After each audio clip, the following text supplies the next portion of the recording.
Bom, pessoal, estamos retornando mais uma vez aqui no nosso curso de Gestão Orçamentária e Financeira, dessa feita para abordarmos a unidade que diz respeito à receita.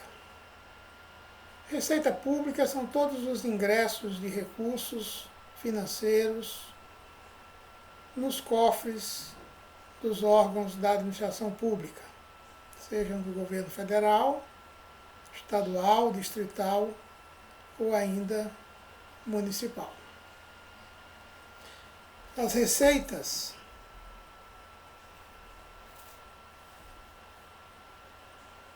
elas aumentam o patrimônio público quando a elas não se vinculam nenhuma afetação ou restrição.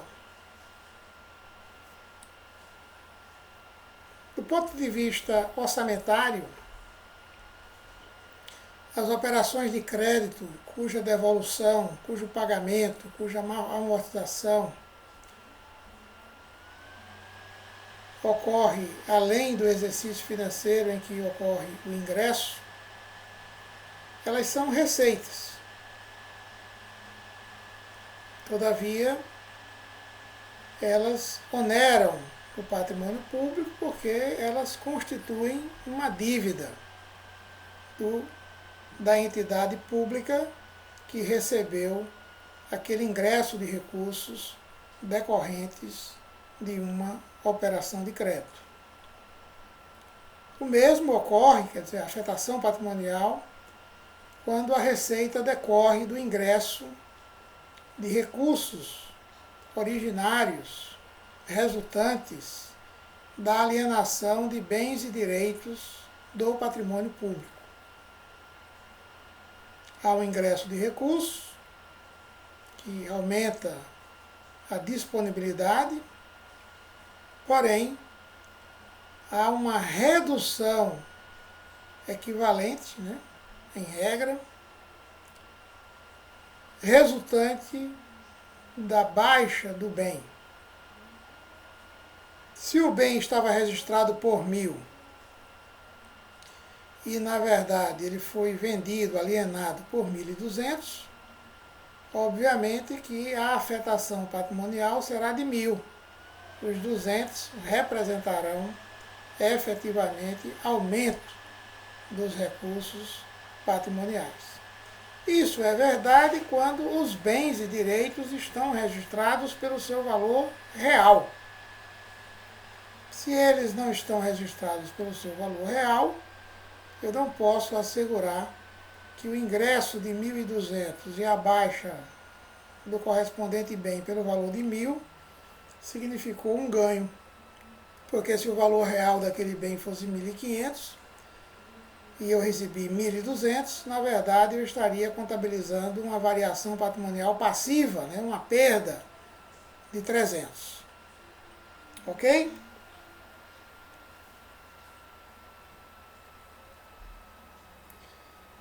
Do mesmo modo que a despesa pública, eu tenho várias formas de classificar a receita pública, quanto à natureza, quanto ao poder de tributar, quanto à coercitividade, quanto à afetação patrimonial e quanto à sua regularidade no tempo. Estou falando de regularidade no tempo, não é de regularidade frente aos dispositivos legais.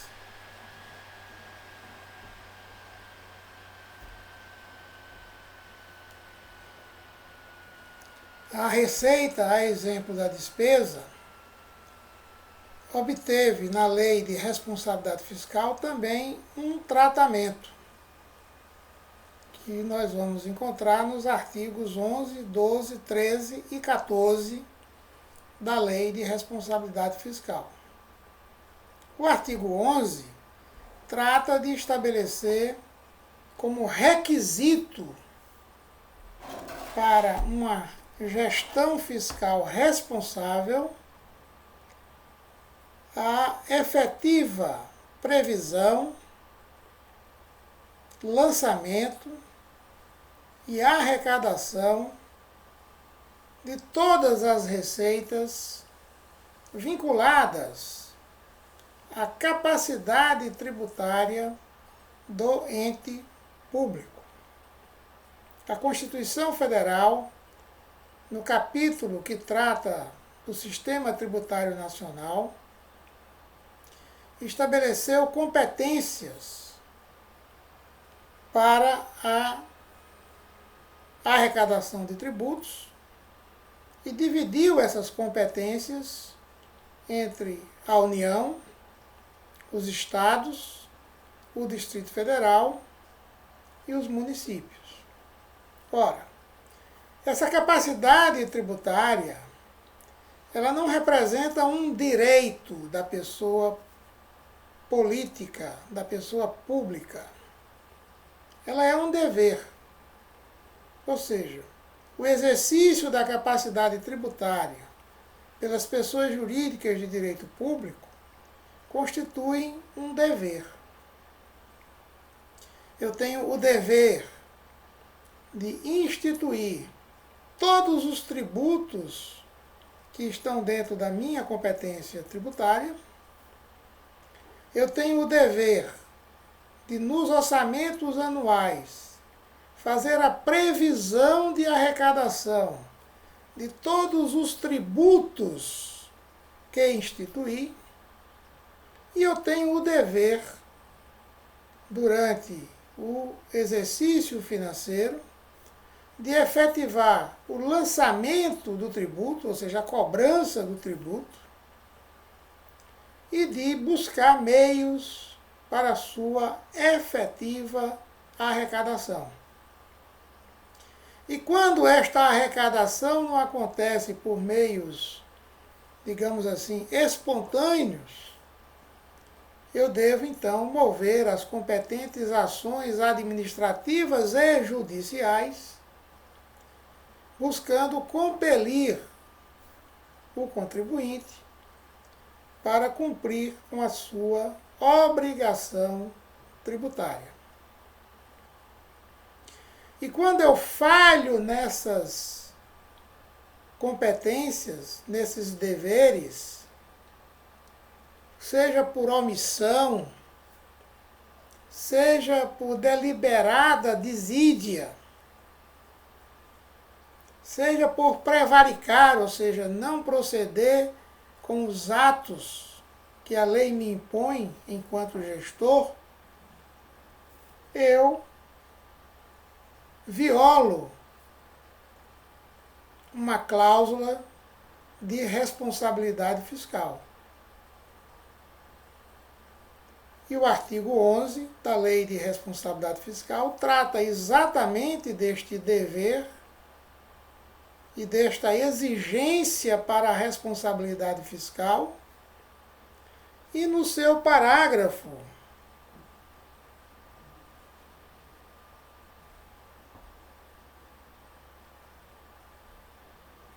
único, ele estabelece uma sanção. E que sanção é essa? É a sanção não para o gestor, mas para a pessoa política. Então, em função da não efetiva arrecadação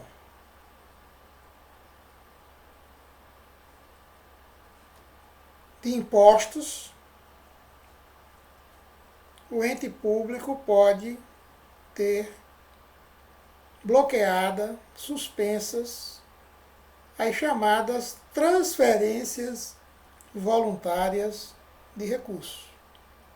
Então, isso pode afetar o recebimento de recursos transferidos pelo Estado para os municípios, pela União para os estados e municípios e Distrito Federal. E é, portanto, uma penalidade que atinge o ente público, a pessoa jurídica, mas uma vez penalizada a pessoa jurídica, os órgãos de controle, em especial o Ministério Público, podem mover ações de improbidade administrativa contra o gestor, porque deixar de praticar ato de ofício, ou seja, deixar de fazer a instituição de impostos que a Constituição estabelece como competência do ente público. Deixar de colocar no orçamento a previsão para arrecadar esses impostos. Deixar de, durante o exercício financeiro, fazer o competente lançamento tributário. Deixar de arrecadar ou de buscar meios para essa arrecadação são violações a obrigações legais daquele que tem a competência de gerenciar, de gerir a administração tributária da União, do Estado, do Distrito Federal ou do município. E deixar de praticar esses atos estabelecidos em lei significa deixar de praticar ato de ofício. E a omissão na prática de ato de ofício, ou seja, a falta da prática de atos de ofício, é uma das cláusulas da Lei de Improbidade Administrativa que autoriza a abertura de ação civil pública para que o gestor venha a ser punido pelo cometimento de ato de improbidade administrativa. Uma vez aceita a denúncia e uma vez julgada procedente a ação, o gestor fica sujeito a ter os seus direitos políticos cassados, a ter perda do mandato que exerce, a ter que pagar multa de até 100% de sua remuneração anual pela prática do ato, ou, na verdade, pela omissão na prática de atos de ofício vinculados à gestão tributária. E isso tudo em estreita vinculação com o artigo 11 da Lei de Responsabilidade Fiscal.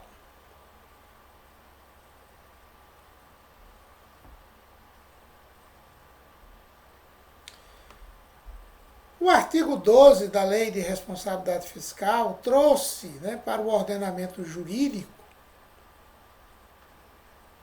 um reforço, um chamamento aos gestores públicos, no sentido de que a previsão de receitas no orçamento não deve ser feita de modo arbitrário, sem base técnica, sem estudos que fundamentem os valores previstos.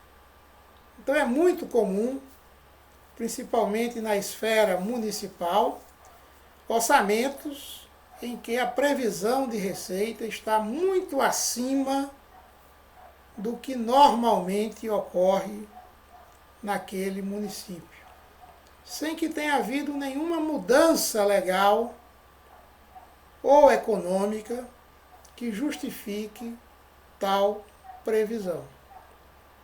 Então, fazer previsões sem fundamentação técnica, desarrazoadas, viola dispositivo da Lei de Responsabilidade Fiscal.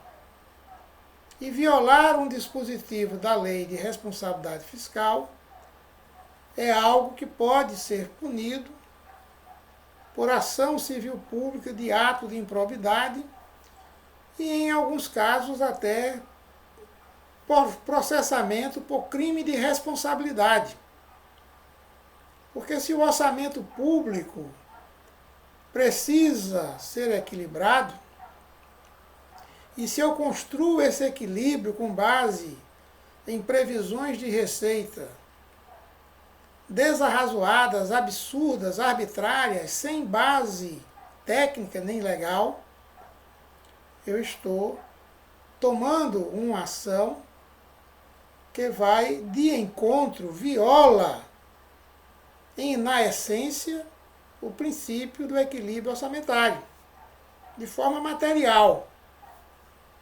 E com isso eu estou afetando o orçamento, descumprindo os preceitos que devem orientar a elaboração e a execução dos orçamentos públicos.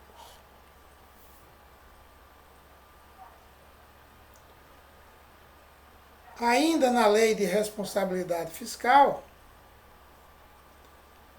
o artigo 13 estabelece a obrigação do gestor estabelecer, a partir da sanção do orçamento, ou seja, a partir do momento em que o orçamento passa a viger, de acordo com o prazo que ficou estabelecido na LDO, o gestor deve desdobrar a previsão de arrecadação constante do orçamento em metas bimestrais de arrecadação. E aí não significa pegar o total anual previsto, dividir por 6 e colocar 6 colunas com esse valor que é 1/6 da previsão. Isso é uma forma desarrazoada, arbitrária, sem fundamentação técnica. O que deve ser colocado como previsão para a meta de arrecadação a partir do orçamento é a divisão do valor previsto para o ano de acordo com o comportamento esperado para a arrecadação. Então, há atributos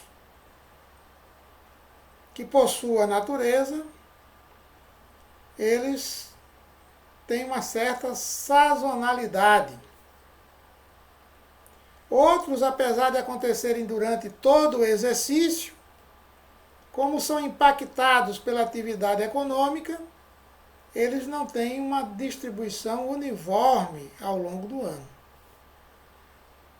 Então, a melhor forma de fazer essa fixação das metas bimestrais de arrecadação a partir do orçamento é observando o que aconteceu em exercícios anteriores e usar o comportamento da receita de exercícios anteriores como base para a projeção dessas metas bimestrais de arrecadação.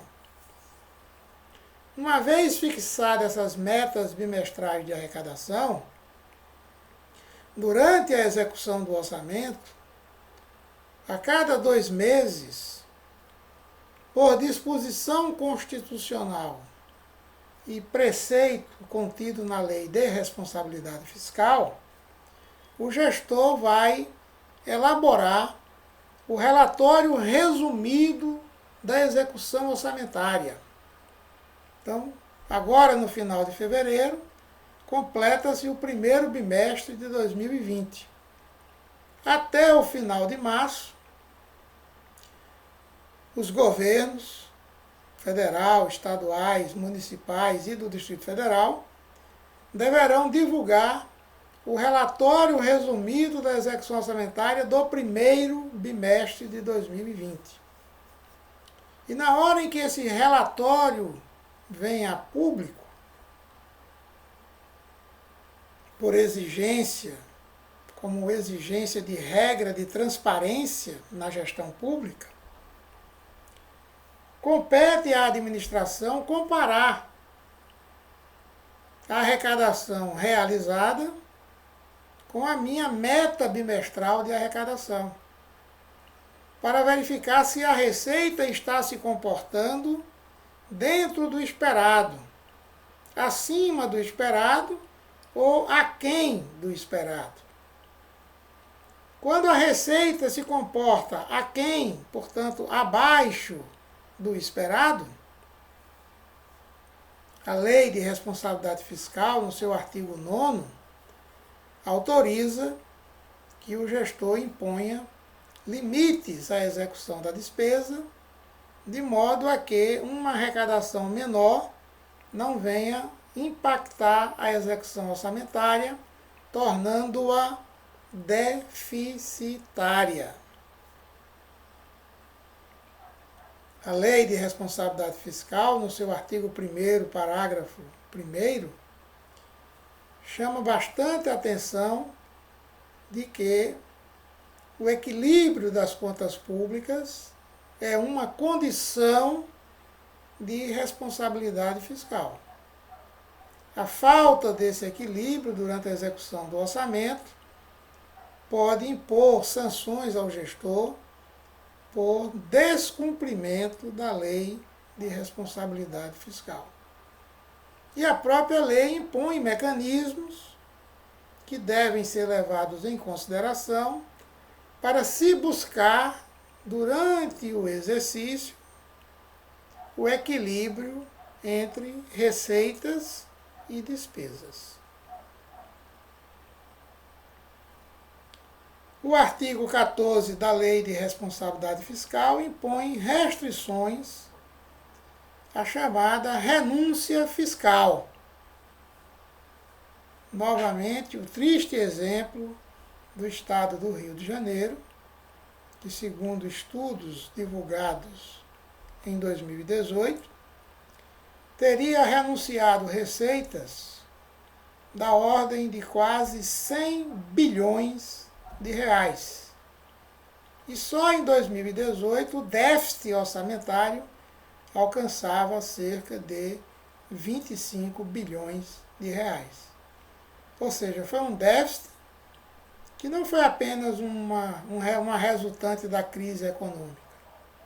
Foi também resultante de graciosas renúncias de receita que não levaram em consideração os preceitos do artigo 14 da Lei de Responsabilidade Fiscal. Então é preciso que a administração tenha prudência na concessão de renúncia fiscal, muitas vezes manejadas como forma de atração de investimentos, geração de empregos ou até mesmo redução dos danos decorrentes de períodos de recessão econômica.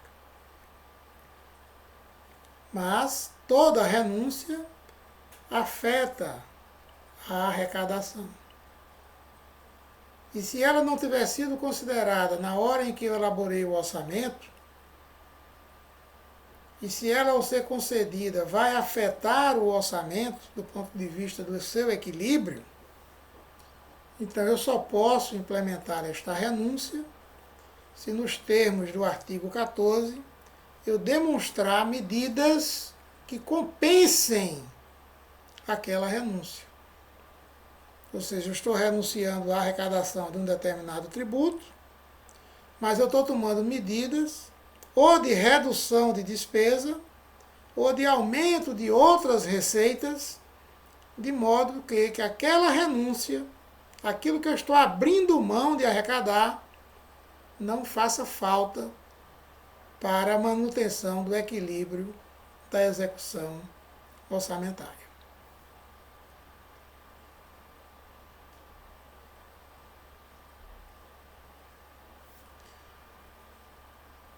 Quanto à classificação das receitas, voltando, para o início da nossa conversa. A receita, a exemplo da despesa, olhando para o orçamento, ela pode ser classificada como receita orçamentária, todas aquelas que estão previstas no orçamento. Receita extra-orçamentária, ingressos que não estão inclusos nem no orçamento, nem em eventuais alterações que tenha sofrido o orçamento ao longo do exercício. Como assim, professor?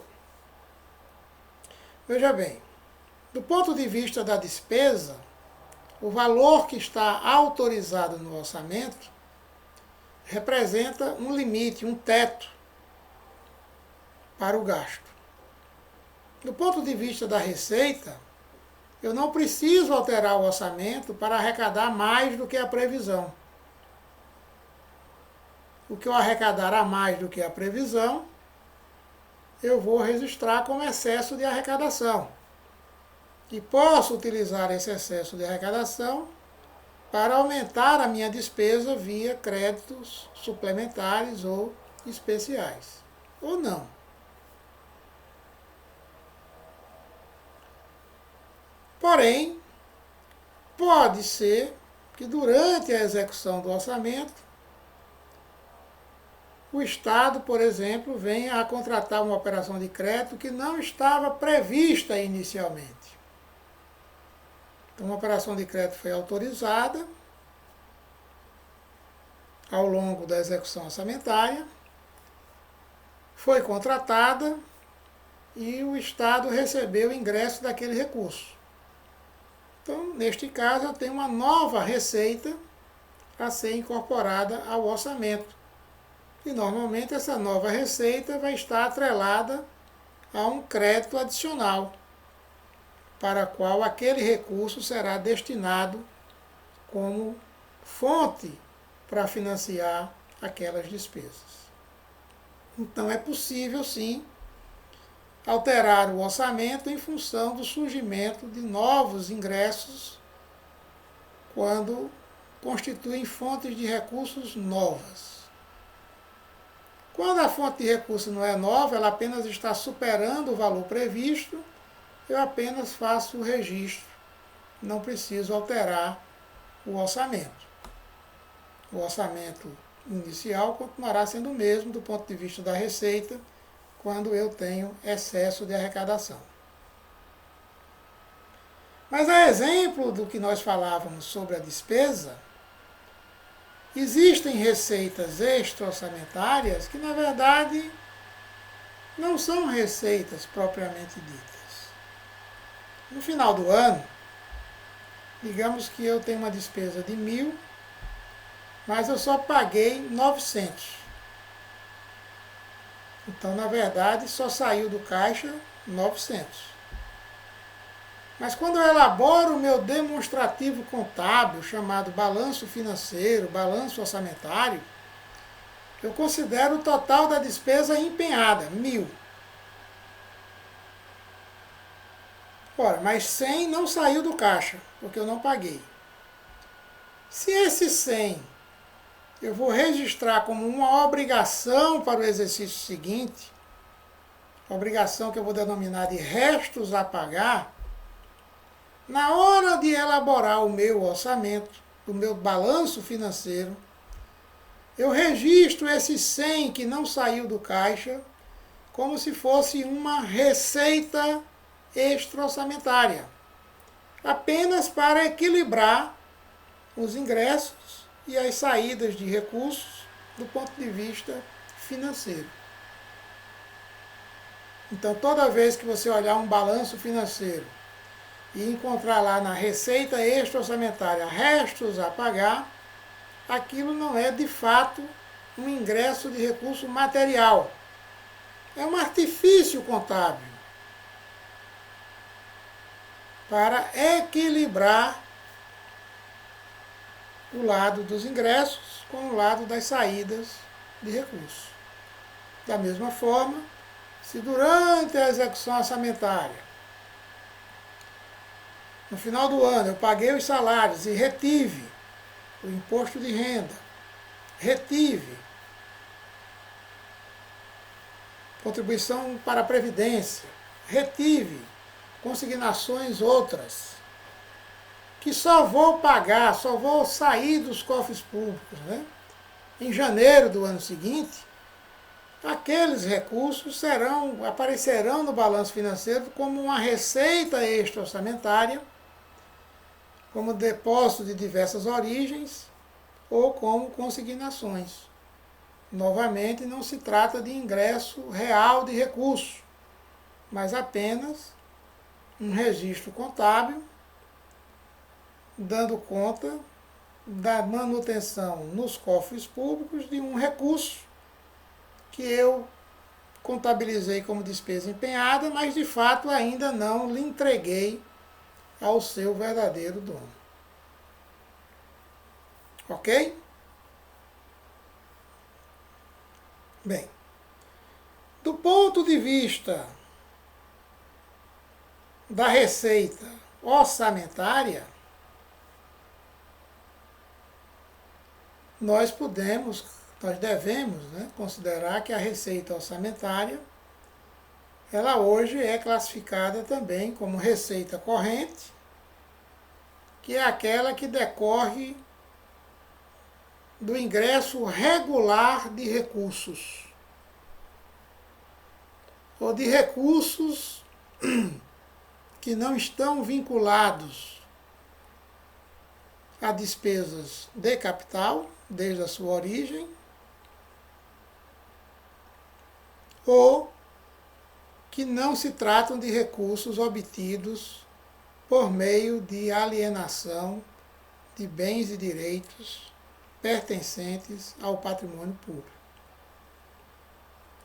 E as receitas de capital são aquelas que ingressam vinculadas a gastos de capital ou que decorrem de operações que afetam o patrimônio.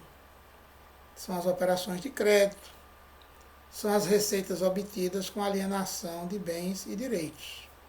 Elas representam o ingresso de recurso, mas ao mesmo tempo em que o recurso entra no tesouro, o patrimônio é gravado com uma obrigação, no caso das operações de crédito, ou com a redução patrimonial em função das alienações. Do ponto de vista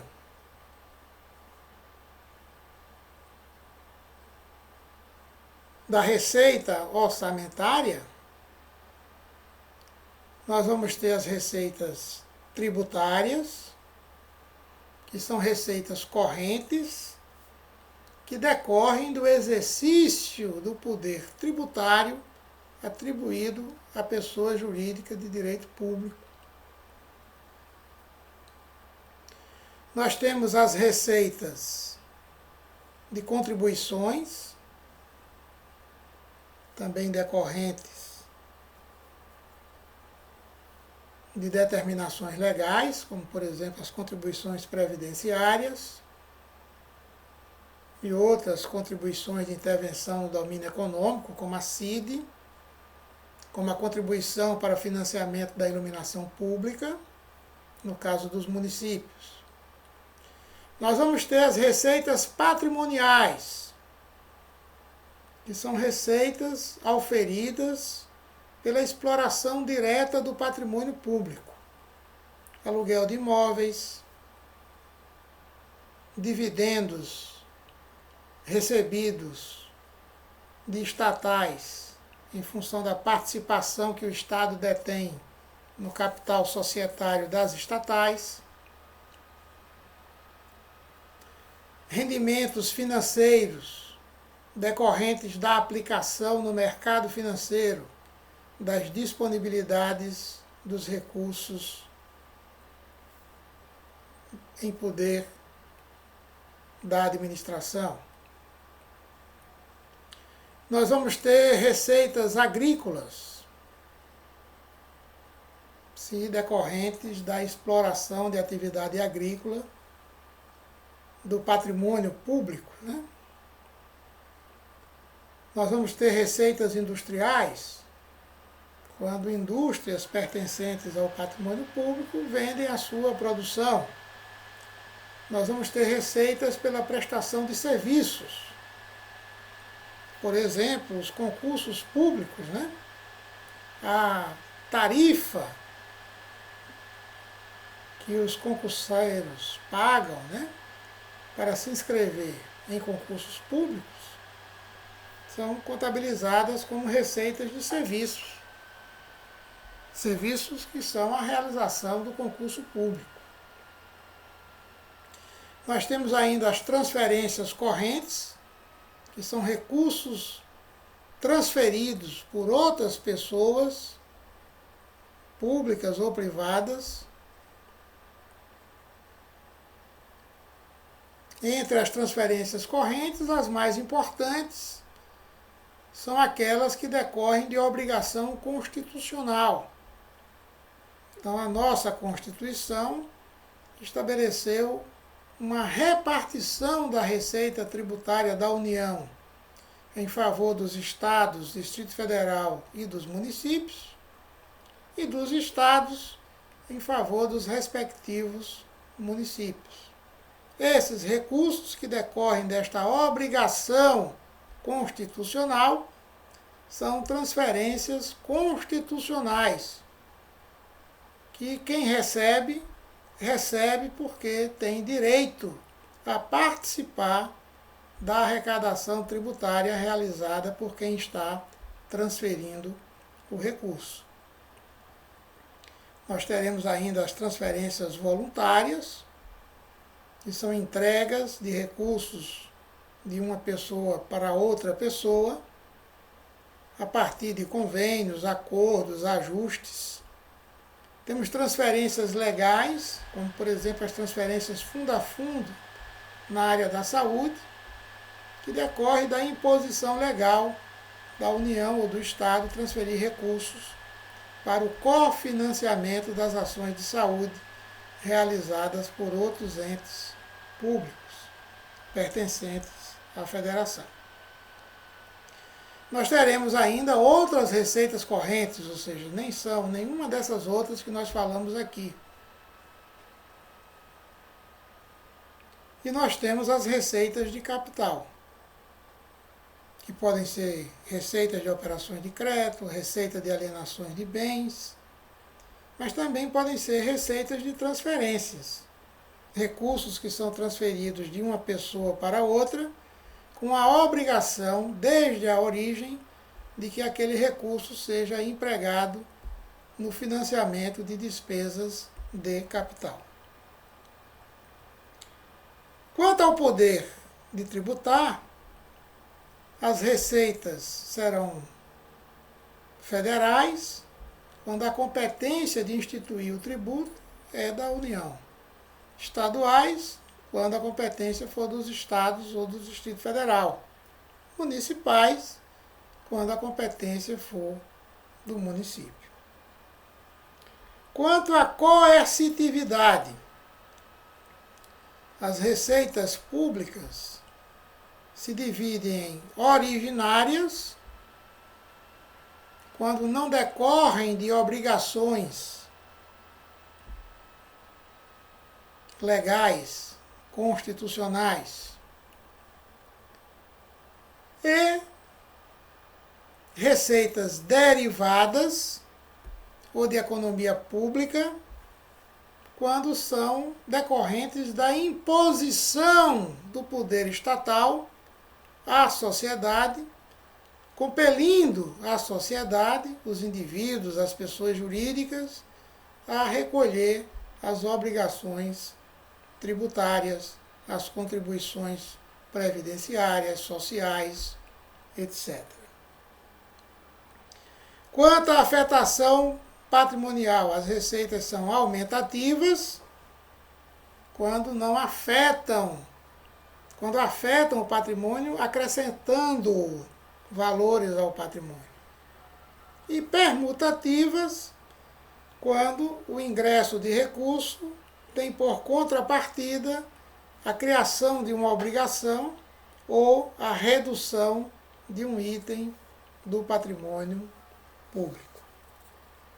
E, finalmente, quanto à regularidade, as receitas, a exemplo das despesas, podem ser ordinárias, quando ocorrem de forma regular no tempo, ao longo do tempo, ou extraordinárias, quando acontecem de modo esporádico, casual, e às vezes acontece uma única vez e jamais voltará a se repetir.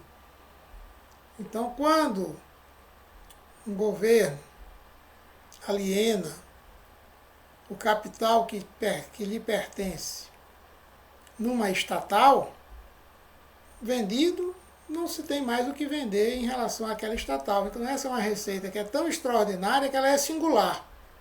Ela vai acontecer uma única vez e pronto, não acontecerá mais. E novamente, aqui vale a observação, o chamamento, né, de que não se pode vincular o financiamento de despesas regulares no tempo com receitas que não são regulares no tempo. Porque na hora em que a receita falta, a despesa ficará sem uma fonte de recurso e isso vai afetar o equilíbrio das contas públicas. Bons estudos. Isso se refere à unidade 5 do nosso curso de Gestão Orçamentária e Financeira. Leiam atentamente os dispositivos que eu citei da Lei de Responsabilidade Fiscal, artigos 11 a 14. Leiam atentamente o capítulo que trata da Constituição Federal do Sistema Tributário Nacional, e ele começa no artigo 145, para que vocês entendam quais são as competências tributárias de cada pessoa política que compõe a estrutura política administrativa do Estado brasileiro e os mecanismos de repartição dessas receitas tributárias entre os entes que formam a federação. Lembrando que o mecanismo de repartição de receita é um mecanismo que visa equilibrar a federação do ponto de vista tributário, do ponto de vista dos recursos disponíveis para a promoção do bem-estar do povo brasileiro, em se tratando da nossa Constituição e do nosso Estado Brasil. Ok? Bons estudos e qualquer dúvida, mande um e-mail, passe um zap. Até mais.